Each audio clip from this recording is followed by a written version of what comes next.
Assalamualaikum warahmatullahi wabarakatuh. Halo semua, saya Putri Dwi Mulyanti, kelas 11 IPA 1 SMA Plus Taruna Andalan. Nah, dalam video ini saya akan membahas tentang ringkasan materi kelarutan dan hasil kali kelarutan atau KSP untuk memenuhi mata pelajaran kimia Bu Julita Marita.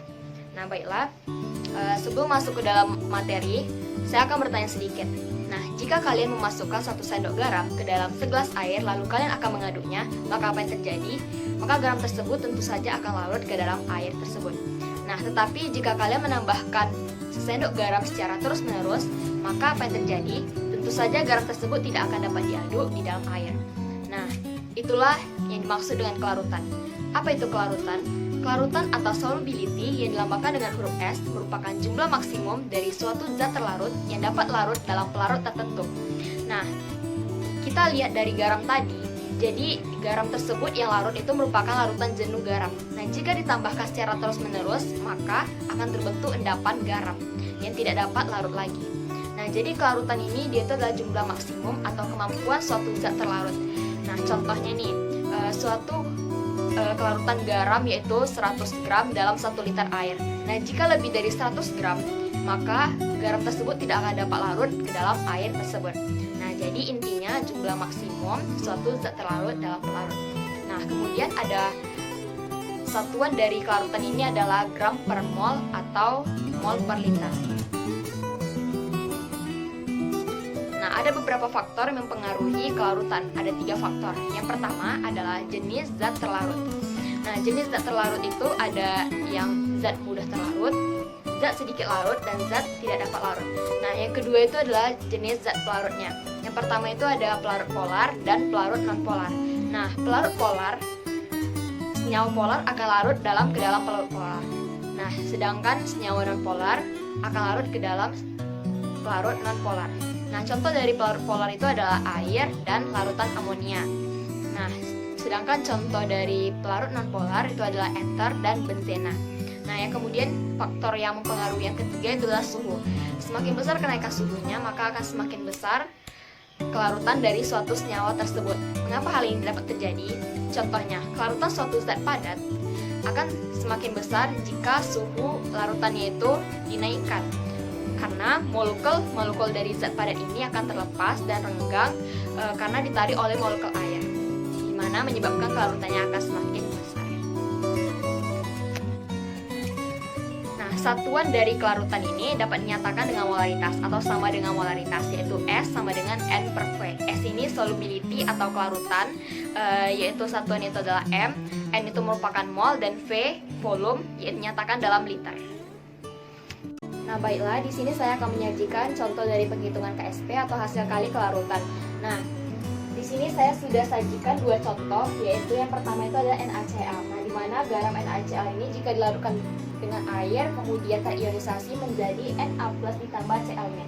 Nah, kita lihat saja koefisiennya yaitu masing-masing 1, 1, 1. Jadi kita tinggal tuliskan S karena dia 1 koefisiennya. Nah, jadi rumus dari KSP-nya itu kan tadi konsentrasi dipangkatkan dengan koefisien. Nah, jadi Na+ karena koefisiennya 1 jadi dipangkatkan 1, dan Cl-nya dipangkatkan 1. Jadi S dikali S sama dengan S kuadrat. Jadi KSP dari NaCl sama dengan S kuadrat. Nah, kemudian yang kedua, contoh dari NgCl2 yang dimana jika dilarutkan dalam air dia terionisasi menjadi Mg2+ ditambah 2ACl-nya.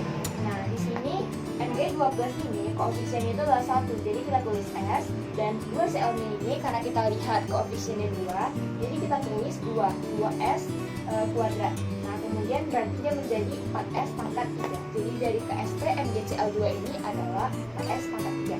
Nah, dari 2 contoh yang saya sajikan ini dapat kita tarik kesimpulan bahwa KSP ini dia tergantung dari koefisien ionnya tersebut atau jumlah ionnya. Nah, dapat kita lihat di sini jumlah dari ionnya ini adalah 1, 2. Nah, ini 1, ini 1. Jadi hasilnya itu adalah S kuadrat. KSP-nya adalah S kuadrat. Nah, sedangkan ini jumlah ion dari MgCl2, Mg1 dan Cl2 ada 2. Nah, baiklah, di sini saya akan menjelaskan contoh dari kelarutan dan hasil kali kelarutan.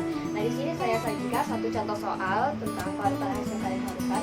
Sebanyak 2,87 mg AgCl, N elektron 43,5 dapat larut dalam 100 ml air. Tentukan A kelarutan AgCl dalam air dan B KSP. Nah, jadi yang A ini kita kan udah tahu rumusnya. S sama dengan GR per ml sama dengan 1000 ml. Jadi 2,87 dikali 10 pangkat 3 per 143,5 sama dengan 1000 per 100.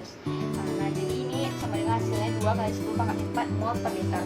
Nah, kemudian KSP-nya itu kan kita udah tahu tadi konsentrasi dipangkatkan dengan koefisien.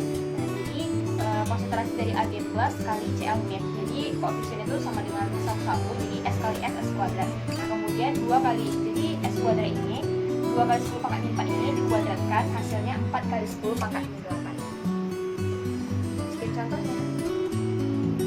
Selanjutnya adalah hubungan kelarutan dengan hasil kali kelarutan. Nah, jadi ada harga KSP, suatu zat itu bersifat tetap pada suhu yang tetap. Nah, kemudian jika terjadi perubahan suhu, harga KSP zat tersebut pun akan berubah. Nah, jadi hubungannya itu makin besar harga KSP suatu zat, makin besar pula kelarutan zat tersebut. Yaitu jadi dia semakin kelarutannya makin besar, dia makin mudah melarut. Kemudian sementara itu makin kecil harga KSP, jadi kelarutannya itu pun makin kecil, jadi makin sukar melarut.